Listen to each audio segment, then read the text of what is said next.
There have been many great action movie sequels, such as 1986's Aliens and 2008's The Dark Knight, but for this video I would like to talk about 1991's Terminator 2: Judgment Day, since I believe it is the perfect sequel to 1984's The Terminator. This video does contain spoilers for the first two Terminator movies, so discretion is advised. Before I get into why Terminator 2 is so good, I would like to set the scene. In 1984, The Terminator, directed by James Cameron, was released in theaters to universal praise. It is truly a fantastic movie. From start to finish, it has you on the edge of your seat. It is innovative, fresh, exciting, and breathes a breath of fresh air into the science fiction action genre. This movie followed Kyle Reese as he travels back in time to save the mother of humanity's savior in the war against Skynet. In the process, Kyle dies, but not before he and Sarah fall in love and he becomes John's father. The movie didn't really need a sequel, but it left the door open, and since this movie received such high praise, talks of a follow-up to The Terminator arose following its release. The sequel's development was stalled due to technical limitations regarding computer-generated imagery, a vital aspect for the second movie, and legal issues arose with original producer Hemdale Film Corporation, who controlled half of the franchise rights. In 1990s, Carolco Pictures acquired the rights from Hemdale, and production immediately began, with Schwarzenegger, Hamilton, and Cameron returning. Then within 2 years, the sequel was released. At the time, it was the most expensive film ever made, with a budget somewhere between $94 and $102 million. James Cameron had already made a great sequel before in 1986's Aliens, but that was different since he did not direct the first one, so he had less of a history with the franchise and hadn't necessarily explored what he wanted to explore yet. He also completely changed the genre from the first one, but that's a topic for another video.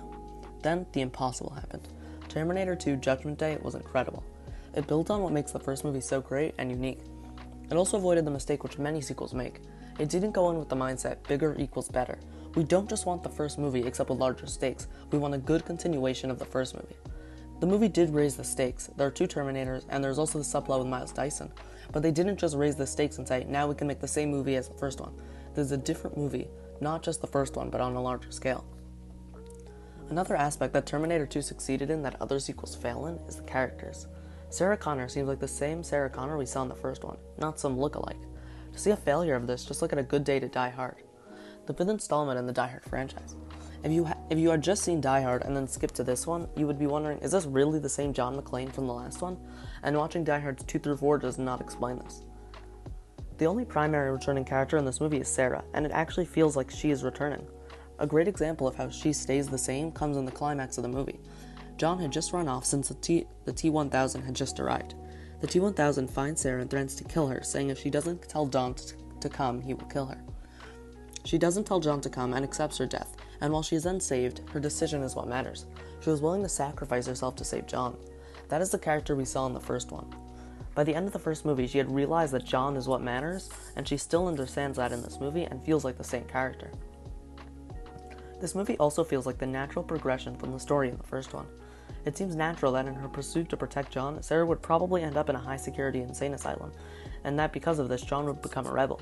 His mom is a crazy person who told him from a young age that he is humanity's savior. He might not be a normal kid. The final thing that this movie succeeds in that I want to discuss is it builds on the themes of the first one, instead of simply disregarding them or just repeating the same message and conveying it in the same way.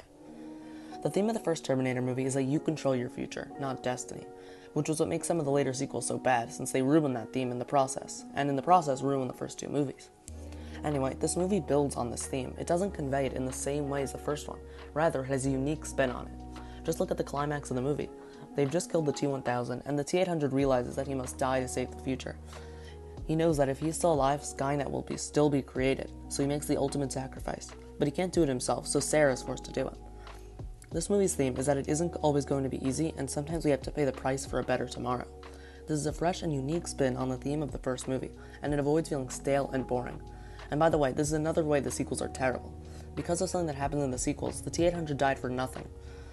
Anyway, enough about those sequels.